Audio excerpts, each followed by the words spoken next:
Social Plug Podcast. What is going on, everybody? I am Johnny Martinez, and you are plugged into the Social Plug Podcast, where we connect you to level up and where we discuss and highlight ordinary people doing extraordinary things. We are always powered by Social Plug Media. Today, we are in CollabSpace Studios, the beautiful CollabSpace Studios, where you can create your own content, create your own podcast. You can collaborate, connect, and level up. Today's podcast, this episode, is sponsored by Top Flight Realty Group. Jessica Martinez is one of the best in the business as far as real estate. She can help you buy, sell your home. She can help you with investment properties. Reach out to her at topflightrealtygroup.com or 210-875-0834. We are live this morning. If you have questions, comments, concerns, personal shots, whatever you want, chime in. Let us know. Let you be heard.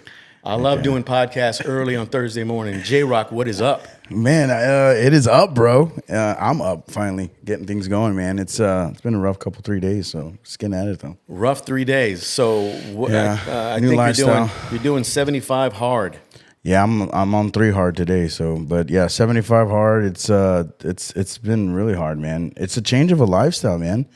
And I'm pretty excited about it because I know I needed a change in life, and I can feel it, I can see it, and as a matter of fact, it gets a little emotional, but I'm ready for it, man. And mentally, I'm just ready to get after it. And I think it's even further than that, bro. I think it's further than 75 days. I think it's going to change my life, and I'm excited. So let's paint the picture for those that have no clue what 75 hard means. That can be a whole another podcast. It can be a whole bunch of different things. Whatever your mind thinks what 75 hard is, all right? So David Goggins is the person who if you've seen David Goggins, he's a badass. He was in the military. He was a special forces guy. I think he was a Navy SEAL or tried out for Navy SEALs. Mm-hmm. But this dude, he not only shows up on podcasts, but he writes books. So he is a physical specimen. He's a phenom, and I think he's in his 50s. So this guy created this program called 75 Hard, where you're on a strict regimen of not only working out, but eating right and drinking a lot of water. You're not supposed to be drinking beer and alcohol and partying till 2 or 3 in the morning. There's 5 rules to it. So what are the rules? Do you know them? Yeah, so first one is basically you got to exercise twice a day. One's got to be outdoors for 45 minutes. The next one is you have to drink a gallon of water. Third one is you have to read 10 pages of a motivational or self-care book. Fourth one is follow a diet. And then the fifth one is to take a progress photo every single day. So I think that's the one thing that pissed me off the most, bro. Yeah. I'm not going to lie. Like, there's not a lot of mirrors in my house. And I mean, like, when do you actually go and look at yourself? I mean, at least to myself, I mean, other than camera, which is kind of what's really been upsetting me too. But so when I saw my first photo of the night, I'm like, yep, this is exactly why I'm doing it. So I think every day doing those type of things helps out. And then I had another friend reach out, and she's like, you're doing 75 hard? I want to do it with you. I was like, cool, I'm on day, tomorrow will be day 3. She goes, I'll do it with you. She actually gifted me the book that, is it Andrew? I'm going to torture this. Your buddy on Social Plug. Podcasting that you watch. He's very motivational. Oh, Andy Frischella. Andy, I think it's Andy Frischella. Yeah, he created a book for it. So she gifted me the book, and I should be coming in today or tomorrow. So it's pretty cool to get good support, man, because you need it. I'm not going to lie. I can't do this shit by myself. Dude, you know what I appreciate, man, is you have the self-actualization to know that you're not where you need to be. Yeah. All right? Physically, mentally. A lot of people need to realize, hey, and that's not only physical appearance, but they need to realize, hey, I can always do better. Mm-hmm. In my life, and just trying out this regimen will definitely help me every day. It'll open up my mind, expand my horizons, help me connect with other people who are inspirational, and then you can motivate others, man. Mm-hmm. So good on you. And you turned down a bag of tacos this morning. Let everybody online. You hear that? I'd let down a taco. All right. So there's a local taco shop, Monterey, here in the New Braunfels area. Yeah. And Trisha Cribbs brought a whole bag of tacos, and you were like, no, I'm doing 75 hard. Yeah. I was like, J-Rock, I've never heard you turn down a damn taco before. Hey, I'm proud of myself right now. I'm proud of you, man. That makes a huge difference. Yeah, I don't think, man, I can't tell you the last time I let down a taco, though. So I'm just motivated right now, man. And a lot has to do with the room that we're sitting in and the things that we're accomplishing, man. We're in the Herald today, dude. We got put in the newspaper today. You know what I mean? So it's why not? I mean, it'd be crazy for me not to take care of myself. So. Yep. We're doing some great things, man, and we have some great guests. And like I said in the intro, we not only bring guests on, but we highlight and promote ordinary people doing extraordinary things. Today, our special guest, so this guy, he's definitely extraordinary. He's a father, he's a husband, and I know he's a father because he took care of some things this morning and let me know, hey, I got to go take care of father and daddy or husband and father duties. And I said, do your thing, man. That's important. Nothing is more important than your family, right? So I give you all the kudos that I can. Thanks, and we'll talk about your family here throughout the podcast. You're a facilitator. You're an influencer. You do a great job influencing people. You're a sales leader, right? And I don't often like the word sales. I like the word solutions. Yeah, I struggle with that word as well. Right. So sales sounds too gimmicky, but solutions is what you're really doing. You're helping people solve problems. 100%. And this young man is Tyler Reiff, and he's a custom build specialist at Grand Endeavor Homes. And he covers not only New Braunfels, but all the way up to Austin. So this man right here, he's a beast. What's up, Tyler? What's up, guys? It's good to be with you this morning. Yeah. I really appreciate you having me on. If you haven't seen this space, I know everybody can see it on the podcast. It's impressive. I mean, this is a top-notch studio with some top-notch guys. And so Thank you, really man. happy to be with you guys this morning. Yeah. So you had never been on a podcast before. This is your first one. I'm settling into this chair right now. That the nerves are kicking a little bit, right? But I'm really excited about what I'm doing personally, what's happened in my life over the past year, and how I've been able to help people over the past year with what could arguably be the biggest purchasing decision of their life. So I wanted to come in and talk about that. And I found out about you guys through Trisha, and Trisha works with me on a daily basis. She keeps my life together, and she said you gotta listen to these guys. They're connected, they're connectors, they're facilitators, and for me it's also beneficial because now that I'm in your orbit, knowing more about New Braunfels, the different businesses, what we're trying to do as a community. It's already a special community. I can tell you that for a fact, just based off the people that walk through my door, right? There are people from all over the country that call me on a daily basis and talk to me about what does it look like to buy land, to live, to build a home in New Braunfels, Texas, specifically.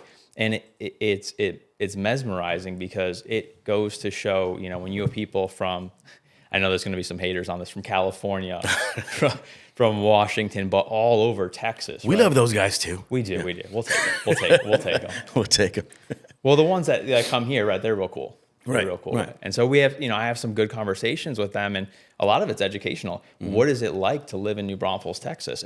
But it amazes me that I make a joke that there must be a billboard in San Diego, California that says you need to move to New Braunfels, Texas. We need to go take that down. Yeah. Sorry. Yeah. See, J-Rock's one of those old school New Braunfels guys that doesn't want expansion, right? I'm born and raised, man, here, and you can tell the difference big time of what's changed, but you still get that small town, feel. And I always tell a lot of families, because I've been coaching basketball for 20 years, and a lot of families move here, and I tell them, I said, look, this is the greatest family town I've ever heard of, but at the same time, I'm lucky because I get to live here.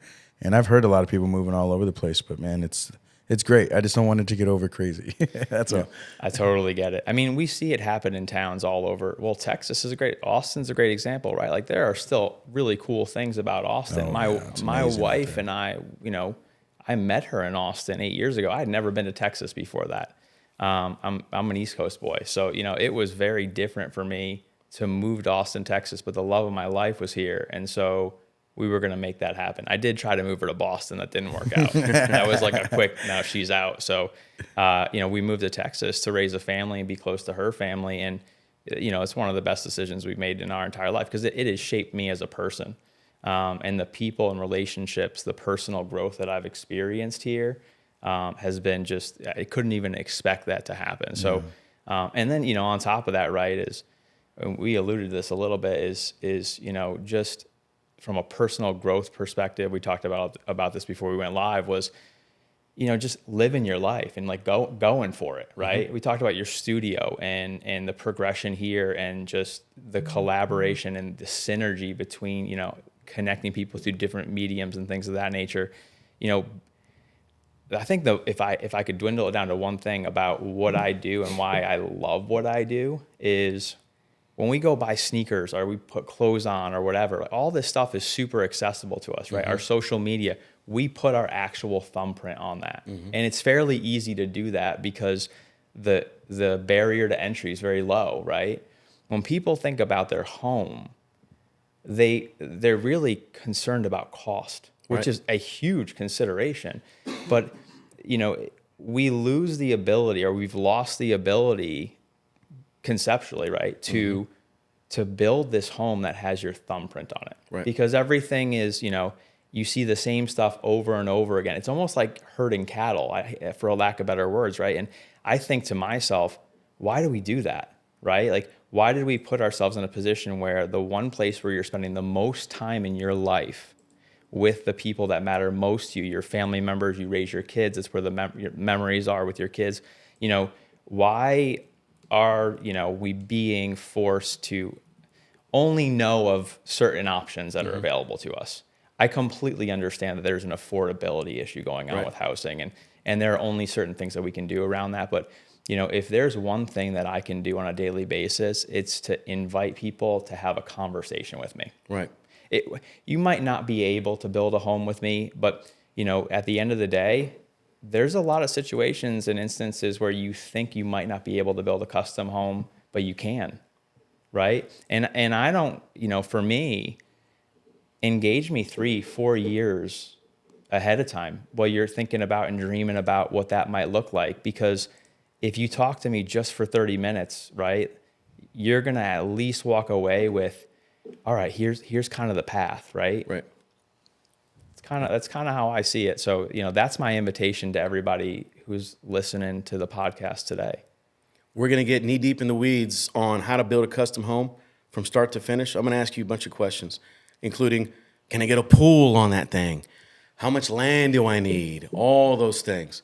I know the temperatures are kind of getting lower, right? And we got Thanksgiving coming up. We're going to hit the Grand Endeavor Homes process, right? And what you do to make an impact in the community and the lives of others. But I just have some questions real quick.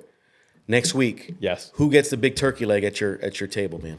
Everybody. Everybody gets a big turkey leg. It's the turkey neck. That's the one. You get the gizzard and the... Who gets the turkey neck? Yeah, oh, that's nasty. It's gross. My grandfather always gets the turkey neck. Does he just eat it just like that, or does he put it in some soup or what? I don't know, actually. Now you have me thinking about that. I think he just eats it. But there's only one to go around, right? Dude, I want to hear from those. We got several people watching. Who eats the big turkey leg at your house, and who eats the gizzard? Who eats the what else? The neck, the feet, or whatever. Does anybody have turkey feet, man? I don't think you eat the feet, bro. Maybe in other countries. I don't think you eat the feet. I don't think that's what we do. Hey, so I was at McAdoo's the other day, and somebody said they eat duck feet. I'm like, that is disgusting. I don't know if I can duck feet. Interesting. And they said that tastes so good. I do like duck. Yeah. Are you a duck fan? I've never had it. And I tell people, look, if it's not at HEB, I ain't eating it. I really hope that I go to HEB and there's some duck there because it's coming your way. It's coming your way. I think Trisha said she gets the wishbone so she can make a wish. But the other day, I went to HEB and I like looking at all the seafood portion. I like looking at the octopus there. It's just weird because I love the ocean and I love watching those shows. The what do they call it when they're out deep sea fishing and getting all the shrimp? Deadliest Catch. Yeah, I was about to Deadliest say. Okay, Catch. Deadliest Catch. You know, I like watching that stuff. Great show. So I'm looking at all this stuff and I can sit there for a few minutes. You think those guys are gonna catch a UFO one of those days? Dude, there's UFOs out in the ocean. I told you about them. But they changed it. They changed it. They're not UFOs anymore. They're called something else. So maybe we can look that up throughout the show. I'll look and see what they're not say. UFOs because they're not always flying. And flying, interesting. Flying means like you're either like a plane or something. But these things are, if there's flying saucers, they're not actually flying. They're like hovering. Yeah.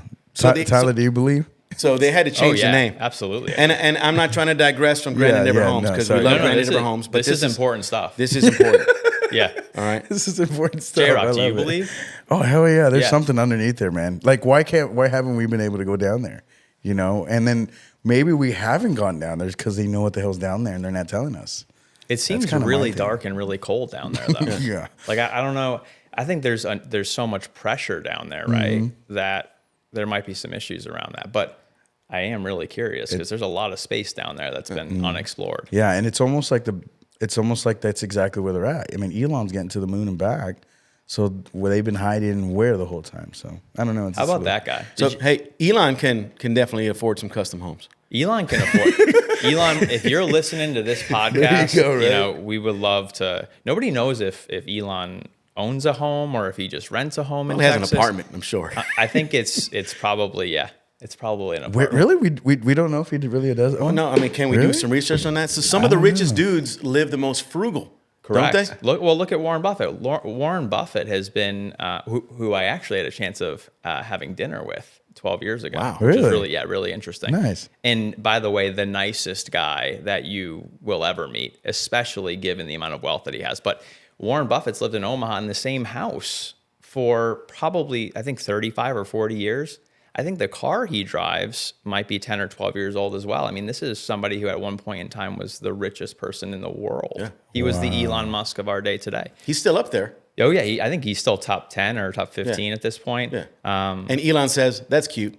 Yeah. That's cute. Elon's like, that was... Yeah, that would be interesting to find out like what Elon lives in. I mean, he obviously we see what he's driving and what he works with, but you know. I was laughing the other day because you saw the presidential motorcade go into the launch, right? And there was a Cybertruck in it. Did you guys see that? Seeing a Cybertruck with all, you think the presidential motorcade, all these black SUVs with all the lights and everything, and then boom, there's Elon, and his Cybertruck. Yeah, he's gonna have a cyber like a limousine or something too, I'm sure. Yeah, I would think so. Cyber airplane, cyber helicopter. I mean, what if the whole fleet just changes to cyber? Yeah. Oh, so geez. Elon is definitely a game changer. Yeah. He's brilliant. Sure. I know some people, like when he speaks, he's not the best and most eloquent speaker, but his brain is just going and going and going. And then maybe it's hard for him to get the words out, but the dude is a phenom. He is. We've never seen anything like that. No, I mean, I don't know. This is what I struggle with is if you go back in time, right? It's hard to compare our era and what we're dealing with as individuals, families, a country, a world to 100 years ago because none of us were here. We can read the books, we can have conversations, and good on historians for giving us some perspective. But it's so hard. Like who was the Elon of 100 years ago, and was that person more or less impactful, or does it even matter than what Elon is today to us? But he's cool to watch, right? He's intriguing. And if there's one thing Elon does that I'm really impressed with is he's fearless, right? Like he has a belief in himself and in that, that he can make a difference in what he does, and he just goes for it. Right. Right. And so I can't say that I've always done that. Right. I don't know how many of us can. Yeah. To be able to go against a place like NASA too, like to go against that. Right. Like how many of us like grew up as a kid and was like, oh my God, NASA, like, like the space and all that, right? We looked up to that. And Elon's about to step all over that, and it's like, it's really crazy, but also cool, I think, to be able to do that. He exudes credibility. He exudes brilliance. When you think of Elon Musk, whether you love him or hate him, if you hate him, I mean, you should maybe want to take some notes on what he's doing. Yeah. But if you hate him, that's on you, not on him. But if you follow him, he just exudes success. When you think of him, you don't think of anything else, but that dude is a badass. Correct. You're at least going to pay attention. Right. Because you should, right? Like there's a lesson to be learned by paying attention to Elon Musk. Right. Yeah. And that's kind of what this platform does. We want to inspire people just to get out there and just do it. You got to start somewhere. If you want to buy a Grandin Dever home, do some research, but you got to start somewhere. Whether you buy one or not, whether you buy a pre-owned home, whatever, there are options out there, and there are options that you didn't even know existed. Correct. Yeah. Correct. So I would love to talk about Elon all day, and he exudes excellence, but Grandin Dever Homes exudes excellence as well. So let's get into that talk. Yeah. Okay. Absolutely. Love to. That's what we're here for, right? So let's just say I'm a buyer. All right. I make 75 to 125,000, somewhere in there. Could I purchase a custom home? Absolutely. Without a question. And I think I'm glad that you mentioned that income level. So obviously, your debt load overall, you have car payments. We call this sticky debt, right? You have car payments, credit card payments don't count, right? You can pay those off fairly quickly. Any more, a mortgage commitment that you might have if you've co-signed on a loan, things like that. That's sticky debt, right? That matters. But for somebody who's really thoughtful, has been a saver, right? You don't have to save a ton of money because there's programs out there, that are out there to help individuals, especially buy their first home, right? Where in many cases, VA, great example, right? You could do a 0 down loan up to $4 million, which is insane. And I know we're not talking about $4 million right now, but for somebody who maybe is a veteran, somebody who is buying their first home and is interested in purchasing a small piece of land somewhere, we're not talking in a subdivision at this point, right? But a small piece of land, and you're making $75,000 to $125,000 a year, you can probably afford up to, a $500,000, $550,000 home, depending on what interest rates are doing right now. And there are many different levers that we can pull on in the interest rate game to help. And, the first thing is just to have a conversation though around priorities, timeline. And I'll tell people this all the time. Somebody comes in and they say, Tyler, I want, I make $125,000 a year and I want this house and I'll ask them, hey, what's your vision, right? Talk to me about your vision. Talk to me about how you live your life right now. And one of the big questions I ask is, what do you hate about the house that you live in right now? What isn't working for you? Because we always think about a house as future state, and we see all these things on social media and stuff like that. And you go, I want that, right? And that's important. But what's also important is a house is an opportunity to solve problems, right? I think about when my wife and I, we've got 3 little boys, 4, 2, and 1, and our paths intersect at one specific area at the corner of the kitchen island every morning at 7:30. And, I'm just trying to get my coffee. She's trying to make lunches for the boys. I'm trying to get the boys dressed, and it creates a little bit of havoc in our household at that time. And so I'm trying to understand what somebody's routine is as they move through their day. I ask them to walk me through that, and then we design a house around their routine so that we can better their life in the space that they're spending the most time in. It does not mean that you need to spend $1 million on a house to do that. You don't need a 3,000 or 4,000 square foot house to do that. You can build a really thoughtful home that is within your means and, and achieves all the things that you really want it to achieve, versus, right, you have the options of going to production builds and things of that nature, right? And you're trying to take, what is then very much a product, right? A house that's already designed and fit your lifestyle into it, which is much more difficult. But, I know I'm running long on this explanation here, but really to drive home the point is, yes, absolutely, you can and you should be entertaining and trying to have those conversations around how can I build a custom home if you're making $75,000+ a year. Right. J-Rock, are we showing some homes up here on the screen? Those are not 75. Okay. So, we can kind of explain, and we'll keep going. Like if I'm a brand new person interested, so we'll kind of, just to paint a picture for the audience to see what Grand Endeavor Homes can offer, at least with the photos. And I know some of these photos don't do them any justice. No. So this is really cool because, as a custom builder, right, we're actually the largest custom home builder in Central Texas. And so Austin Business Journal, we're really proud of this. 2 years in a row now, we were ranked #1 custom home builder in Central Texas. And, that's cool because first time, right, it could be a fluke. Two times is validation. And it's a testament to our entire team. This is the first time in my entire professional career, and I've been with Grand Endeavor for a year, where there are no weak spots. Everybody on the team is rowing in the same direction, and that's what makes it fun because it's the pursuit of excellence. I'm not going to say that we are excellent. It is the pursuit of excellence that everybody shares across the board, from top to bottom in the organization. So the houses you're looking at, right, I think what they display, one, is just the range, right, that we're capable of as a builder. So when I talk about, when you build a custom home, putting your fingerprint on it, you can really see whether it's, transitional modern, or whether it's, that's our model home up north in Georgetown. That's a $3.5 million custom build. It's incredibly beautiful, customized, fabricated, iron windows and things like that, right? And then you move to a very nice Texas farmhouse style, something that's more efficient to build.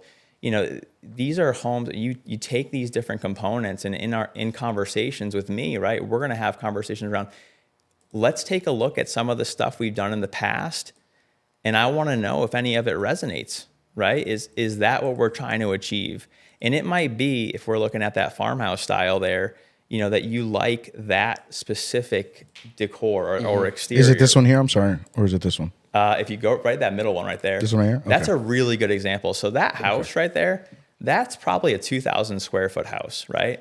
You can actually have a custom 2,000 square foot house that's very similar to that for $425,000, $450,000. Very attainable. Very it's within your reach. 100%. And the cool thing about custom is if it's done the right way, and when I mean it's done the right way, I mean process, right?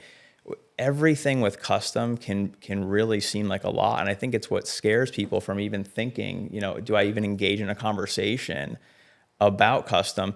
Is if the right process is in place, everything becomes a piece of the puzzle. And I think of a baseball game, right? Is we don't just think of all 9 innings as, right, there's a strategy to each, when do you bring in the closer? How long does the starter stay in? And so, there's 9 innings to everything. And when you segment your process and build a process like we have at Grand Endeavor over 38 years, right?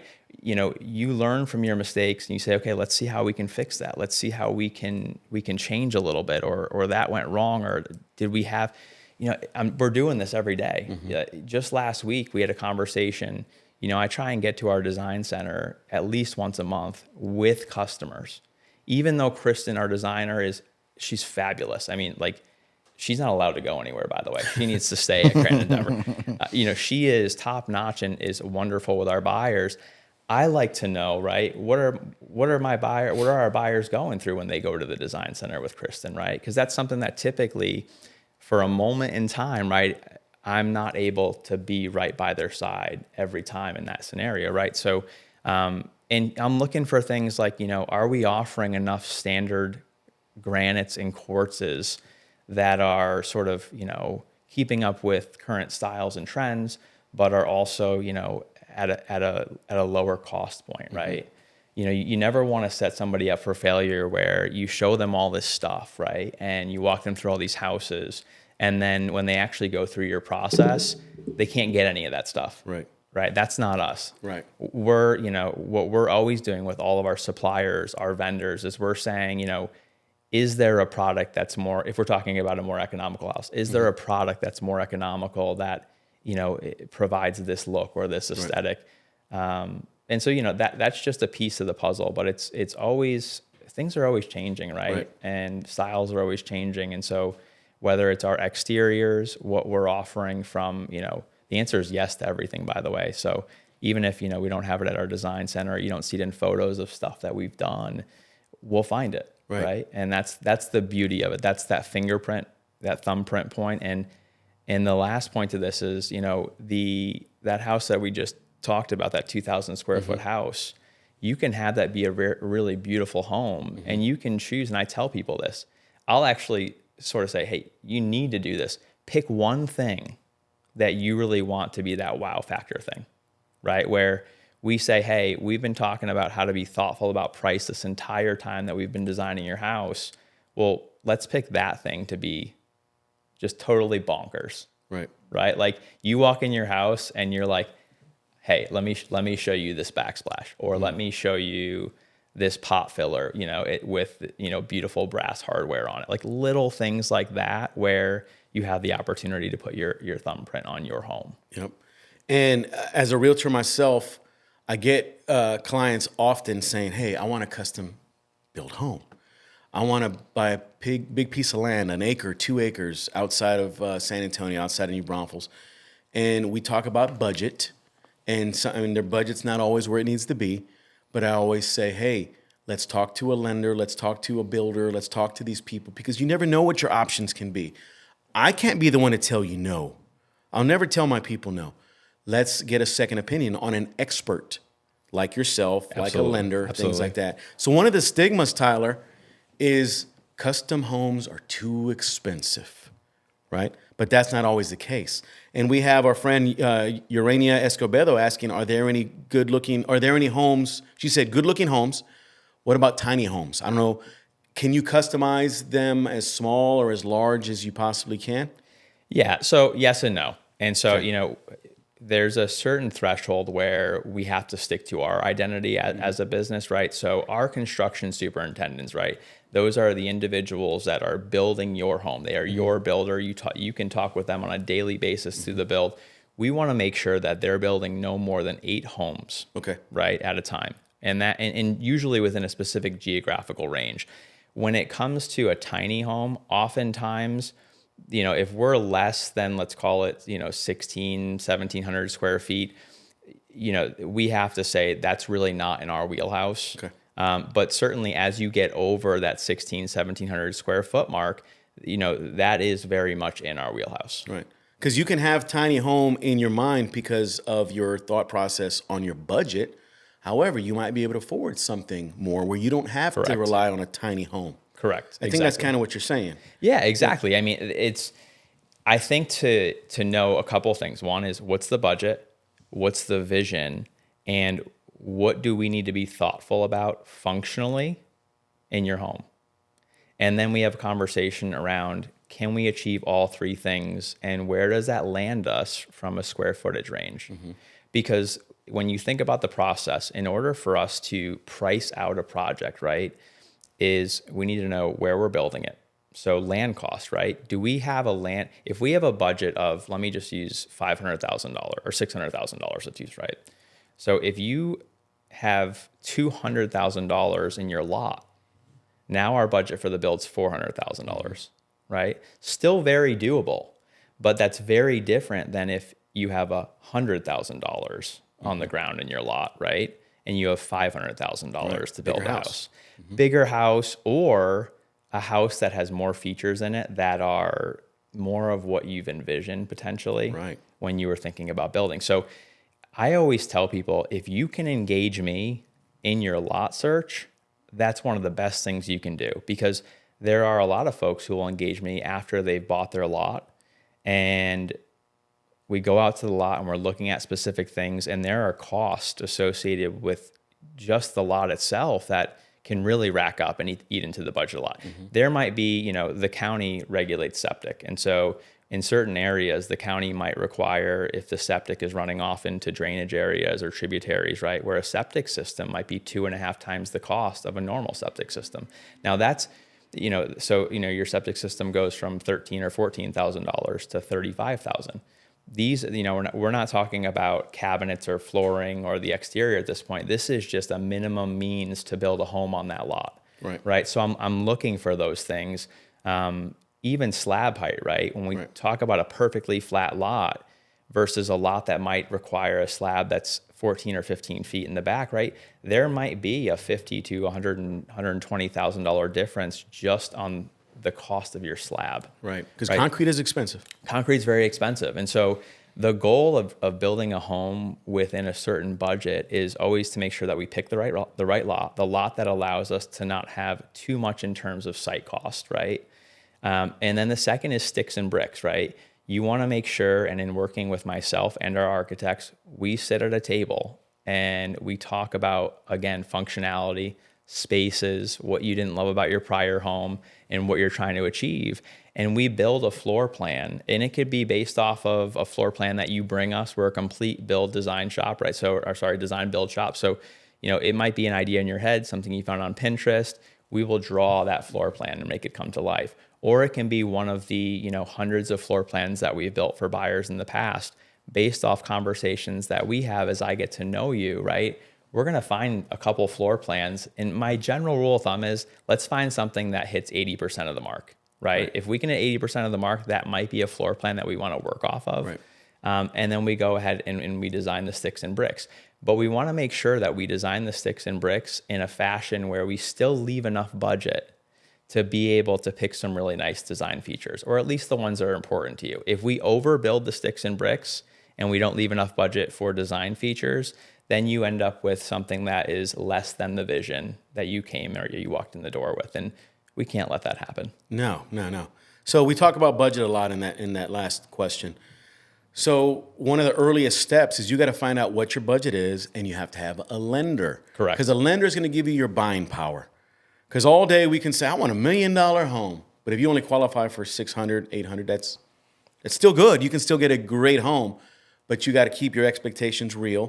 And you have to understand that a lender is only going to lend you what you can afford, right? So everybody has different economical situations, right? So when people come in to come see you, that's one of the first things that you advise them. Do you have a lender? Do you have a pre-approval? So because some people that are watching, or some people that, that aren't watching, they have no idea. Like, oh, okay, I'm just going to come in and I can pick whatever I want, but they forget the lending process. They forget that they have to get approved. So do you guys have an in-house lender? Are there incentives, anything like that? Absolutely. And then because you mentioned land, how can I purchase land and the house at the same time? Or do I have to have different lenders? So it's kind of a loaded question, but that's a big piece of it. Yeah, all really good questions. So a couple things there, and I'll address each one. So yes, I think the thing and you absolutely know this as a realtor, Johnny, is I think the thing that people are most nervous about, that I see at least on a daily basis, is engaging with a lender, right? It's the fear that it's going to result in a decrease in their credit score. And a lot of people are really nervous to do that. And so my response to that is ever since the financial crisis about 15 years ago, the regulations changed to where you can actually have your credit pulled, let's just call it 6 or 7 times, by different mortgage companies over a 60-day period of time. And you're only dinged once, and it's only a couple points and it rebounds, right? Now, this is like going to the doctor, right? If I tell people, hey, if you broke your knee, right, would you just self-diagnose yourself and put a bandage around it and then just call it a day? You would go see a doctor, right? And the doctor would tell you, okay, this is a scenario. You've got ligament damage, or you've broken your knee, and this is they prescribe you a solution, or at least a number of steps, right, to make it so that you would fix your knee. Mm-hmm. Same thing with applying for a mortgage, right? Is it gives you a snapshot of your financial health at this specific moment. And it allows, you might have talked to a lender, and the lender goes, hey, you're approved for $3 million, right? And then you go, oh, great. Like, I don't want to spend $3 million, but now I know that I'm approved and I don't have to worry about it. And you can also run through specific scenarios like, hey, if I'm thinking about building a home at $600,000 price point with current interest rates, this is what my payment might be. And that will allow you to say, well, oh God, I thought $600,000 was a lot of money, or it was out of what I thought I wanted to pay for a house. But my monthly mortgage is $3,000 a month, and I'm actually okay with $3,600 a month, right? And so you can then ask the lender, hey, at $3,600 a month, what purchase price should I be aiming for? And it might be $750,000, right? And now the conversation has completely changed. And you may have gone and searched for a home at $600,000 for 6 months without having that conversation. Whereas if you had that conversation up front and really identified what your budget was, now you're going and you're looking at a totally different price point or a totally different house. So the next part of the question is preferred lenders. We have 3 preferred lenders. We pay for your owner's title policy if you use one of those lenders. They're all excellent. Why do we have 3? Because all 3 have different loan programs, different underwriting standards for what they can approve you for and can't, how they look at your financial picture from what assets, hard assets do you have, what's your income, and how does that relate to what you qualify for. So without getting too deep into the lender piece, because I'll leave it to the lenders on that, the idea is that we're always going to direct you to the right people to get you the information that you need to be able to make actionable or just thoughtful, actionable decisions on your build. Does that answer the question for you? Yeah, pretty much. Okay, cool. So yeah, it's a extreme process for some, and it's a seamless for some. It just all depends. Yep. But knowing the buying power and knowing what you can afford, and then that gives you peace of mind on, hey, can I upgrade? Can I get the granite? Can I get the quartz?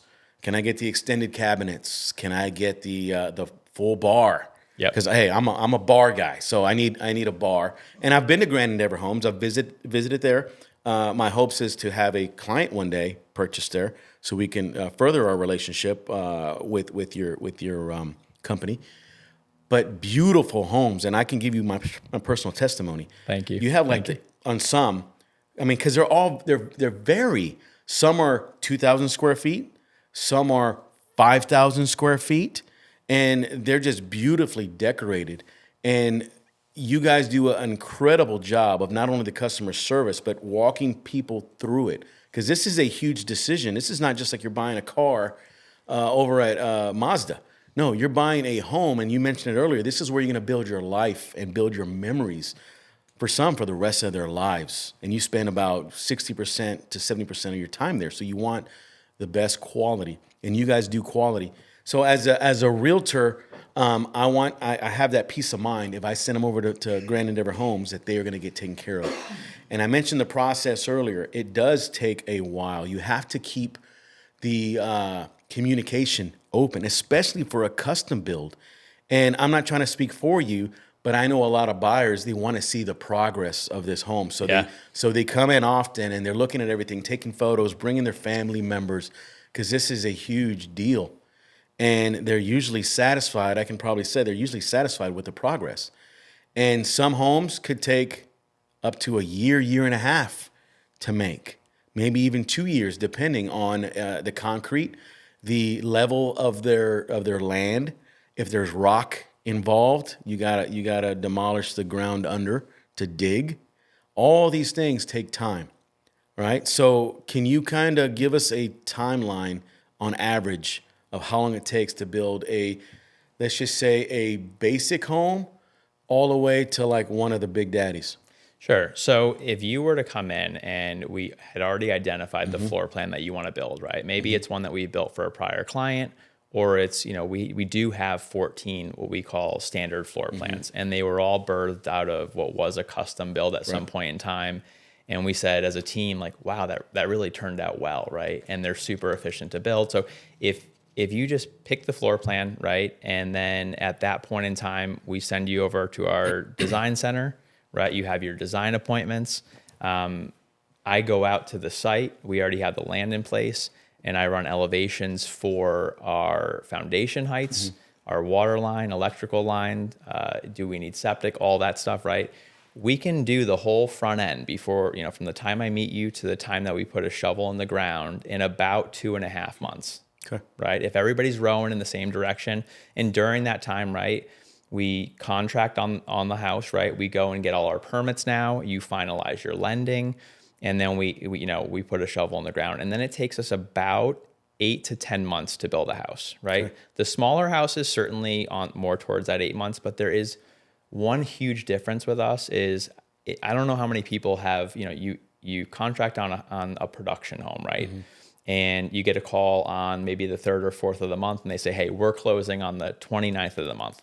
And you go walk your home and you go, how in the world are we going to close on this house in 3 weeks, right? And you're assured that it's going to happen.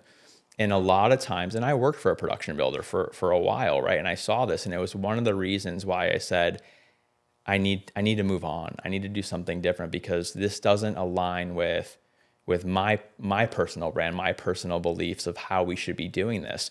And so, we'll finish a house and we'll punch it. When I say punch it, I mean, we bring back every trade. We do several QA processes with our director of construction, myself, the buyers themselves, right? And we might go through that house for 5 or 6 weeks and just make sure that it's absolutely perfect. Right. And so you're never going to be pushed to close. Now, if you told me, Tyler, I need to be in this house by a certain date, right? we would obviously do everything in our power to prioritize the timeline or, expediting the timeline of that build, but never while sacrificing quality in order to do it. So, I would say, we can probably build in a house from the time you meet me to the time that you move in somewhere at our fastest, let's call it 11 months, maybe 12 months, on average 13 months. And if you move into a house that's maybe, over 4,500 square feet and is highly customized, we're going to trend, closer to that 14-month, build window, I would say, 15 months. And so I mentioned earlier at the top that you have various locations. What do you have here in New Braunfels? I'm glad you asked. So we're really proud of what we have in New Braunfels because we have 300 acres adjacent to Vintage Oaks. You actually wouldn't know that it's different than Vintage Oaks because you can only access it through driving through Vintage Oaks. It's called the Preserve at Elm Creek. And of those 300 acres, we have 200 lots. They're all acre to 2 acre lots. All of those lots are $175,000 to $200,000 for the lot. It is a gorgeous subdivision. In our next phase, we're going to be developing our amenity center. So we'll have some pickleball courts. There's an old ranch house that's really cool there. We're working on design of a full-blown gym so that you don't have to leave the preserve in order to get your full workout on. We're not talking like a gym where there's a treadmill and a couple barbells. This will be something that's really nice and well done. We also have Can we do 75 hard there? 100%. All day, every day. 75 hard. We'll live there. But yeah, it's a lifestyle, right? The preserve it's an area that we often call it a park-like setting. And I think that if you came up and you drove through it, which you are more than happy to call me and schedule time with me, I'd love to drive you through it.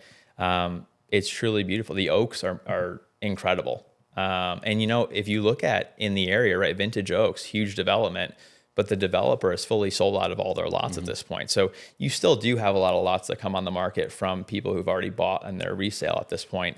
But new development, within a 15-mile radius of New Braunfels on the complete custom side, we're the only one.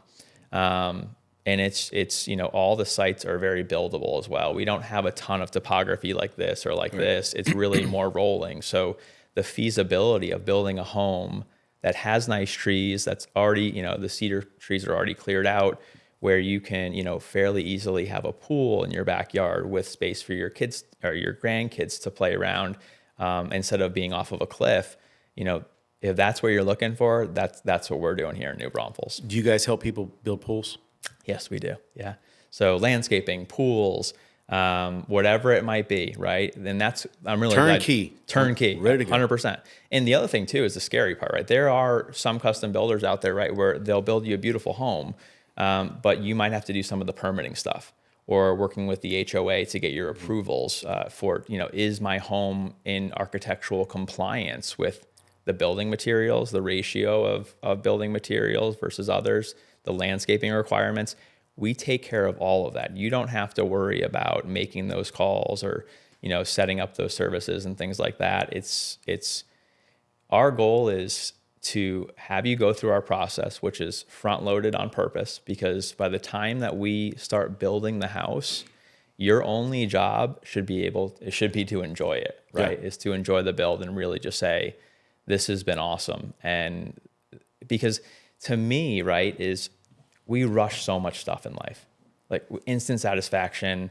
We want that house built in 2 seconds and we want everything, right? And that's just the way our society is trained. But there's really something beautiful about having a really good process in place that results in an experience, right? And building a custom home should be an experience. You should be able to walk through your home when we're finished, right? And go, I remember when we were talking with Tyler about moving that niche out an extra 2 feet so that we could fit our Christmas tree there. Right. And look at our Christmas tree. It fits perfect. It's not in front of a window. The plug that we put there is in a perfect location. Like the presents fit under. And I know I'm talking about Christmas and all that stuff, but it's not just Christmas. It's everyday life. It's where the coffee maker is going to go. It's where, so, as you're building and you're seeing that house come to life, right? Not when you build with us, you should really be like, this has been fun by the end of it. Yeah. And you had mentioned something earlier, which is,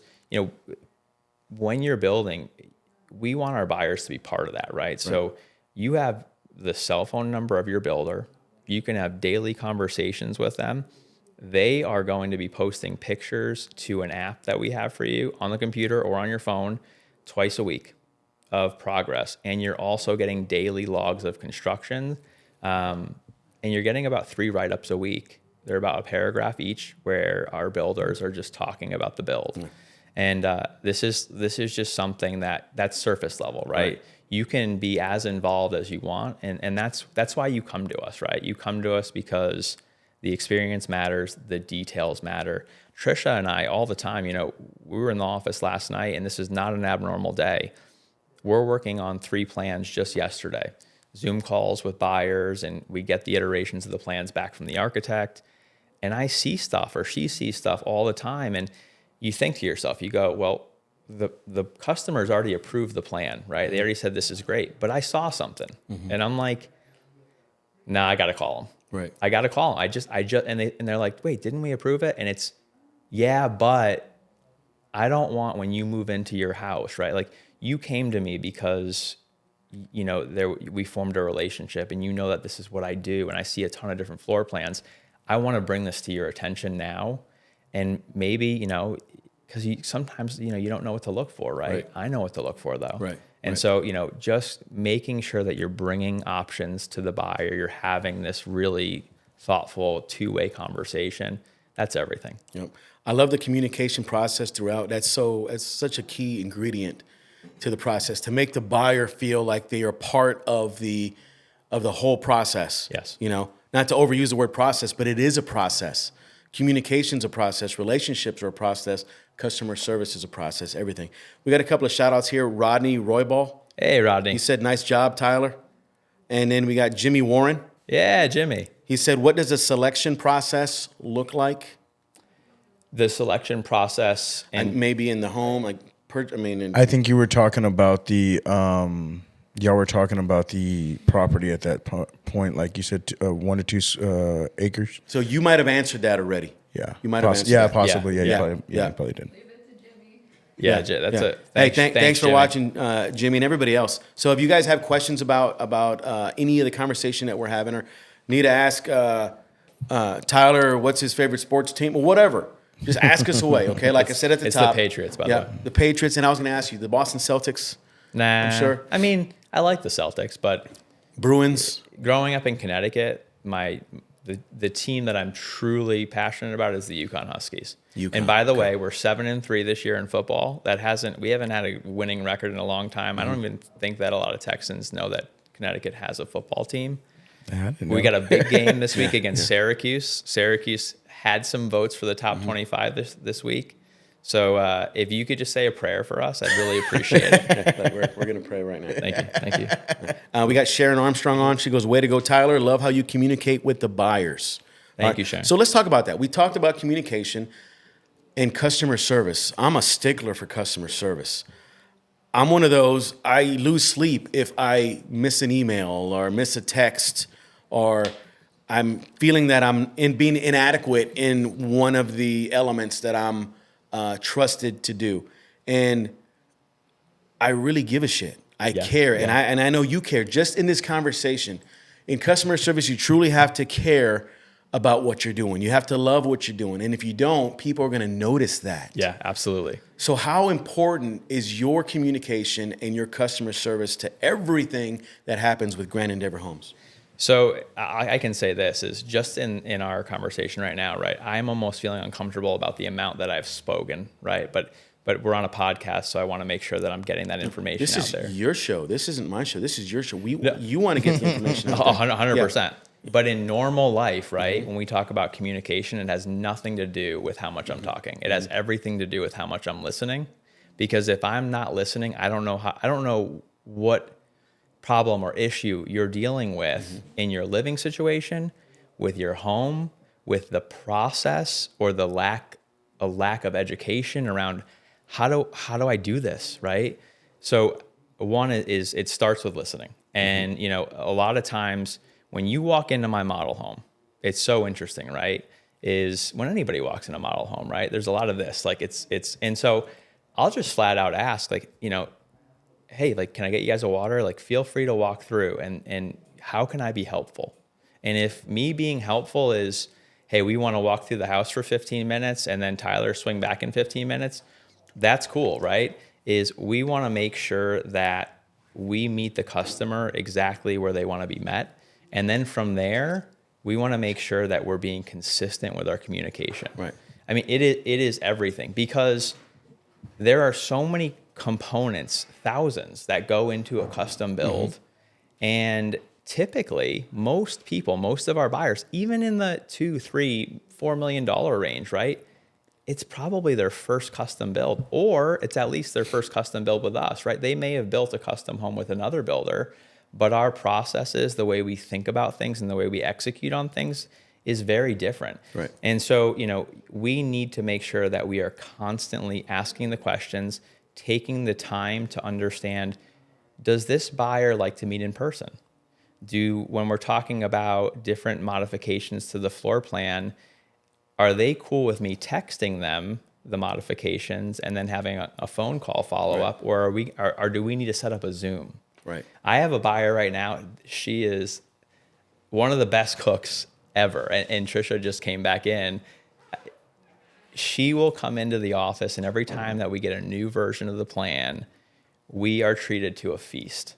Wow. Like it. I mean, it is. She'll cook for us. We eat for about an hour and a half before we even look at the plan, and that's what matters. Yep. And that is a good situation you're talking about. So value to me goes both ways. And I'm going to tell you this story, Tyler. There's customer service, and then there's a person that is receiving the customer service. So I went to Walmart yesterday. There was an older gentleman. I was purchasing a television set. He went above and beyond the Call of Duty. I said, hey, sir, I want to purchase this television set. I'm looking for one of those carts, those flatbeds. And he was like, let me go find one for you. So he went for a couple of minutes. He says, it's not on this side. Let me go check the other side of the store. He came back about 3 minutes later. He says, I can't find one, but I'm willing to carry this out for you. I said, no, sir. I said, I can wait. It's not that important. He's like, no, I'm here to serve you. And I said, wow. I said, okay. And so I complimented a little bit. And then at the end, he took it to customer service, and he even tried to deliver it into my truck. And I said, sir, let me tell you something. You have gone above and beyond with your customer service. And I can tell you truly care about what you're doing. It's not about the money. It's about your heart. It's about your soul and how you were raised. Yes. You were raised with dignity. You were raised with caring about what you're doing. And he was about 65 years old, right? And I said, that is your obligation within yourself. I said, my obligation is to show you gratitude as well. It is my responsibility to reach out my hand and shake it and say, thank you for what you're doing, not only for me, but for everybody else. And he started tearing up. And I said, if more people thought the way you and I did, this world would be a way better place. We'd all be prosperous together. We'd all be, mindful of our surroundings, how we make people feel. And I wasn't going to sit there and sing Kumbaya with him, but we kind of did. I said, I appreciate you. And he said, sir, I don't know you, but I appreciate you. And that's kind of the same thing you're telling me. You provide that customer service to that young lady, and she provides her gratitude with her food. And Tyler, I'm a firm believer, value goes both ways. So you know that she believes in you, and she knows that you believe in her. And you work together that way to accomplish a goal, to accomplish the mission, which is putting her in a home. And man, how freaking cool is that? I couldn't have said it any better, and that's just one experience, right? And I was thinking as you were just talking about this Walmart experience, God, if we all just approach life and what we do in life with that mentality, I know we talk about it all the time, it's servant mentality, right? But it's not just a sound piece, right? It's a lifestyle, it's a way of thinking. And, times and things get hard for everybody at some point in time, right? It's how do I help this person within my abilities and with what I have to work for. And about 2 years ago, my wife turned to me and she said, Tyler, you're not happy professionally. And I was like, yeah, you're right. You're absolutely right, sweetie. And we had this conversation around what that meant for our family, right? Because there are other considerations, right? Around, hey, well, we have bills and we have all these things, right? And so finally, 2 years later, I said, okay, I'm ready. I'm not only not ready, but I need to take a jump, right? And so Justin Jacobs, I was put in touch with Justin, who owns our company, and he said, I don't even know if he knows this story. I want to say it was like December, maybe 18th, and I get him on the phone for a 30-minute conversation, and we're talking, and he goes, hey, I'll tell you what, I know we've got stuff for the holidays coming up. He goes, I'm going to call you January 3rd at 9 a.m. And I hung up the phone, and I said to my wife, I said, if he calls me January 3rd at 9 a.m., like, that's a sign. Sure enough, January 3rd, 9 a.m., he calls. And it's one of those situations where we talked about communication, right? Yeah, we build, I think, the best house out there, right? And maybe I'm biased, but we build the best house out there. And, I think nobody can touch our process. But beyond all that, every company, whether you sell pies or you build roads or houses, right? There's a personality, there's a culture behind all that. And so, now that I'm not 26 anymore, you can probably tell by the gray hairs, right? Like, I have a little bit more choice and, who you want to surround yourself with. And I'm lucky to have that. And who do you want to work with? And, as I went through the interview process, it wasn't just one interview, right? It was 5 or 6 lunches with individuals who are part of Grand Endeavor Homes, right? All of my colleagues now. And it was a consensus like, hey, does Tyler fit our culture, right? And vice versa, right? And so I came away with that. And when the job offer came, I was just everything felt like it was the last puzzle piece that you found, and you insert it there and you finish the puzzle. Right. And, nothing has changed. And if anything, now that I know this company more, and I could go on and on about this, it is such a good company. It is the company where everybody who's working here is genuinely invested in the people that they work with and the people that they work for. When I say work for, I mean our clients. Right. And they're all in lockstep. All in lockstep. Marching together. I got a text this morning from Kristen, our designer, because one of our buyers asked if we could identify 10 houses with 10 different stone samples.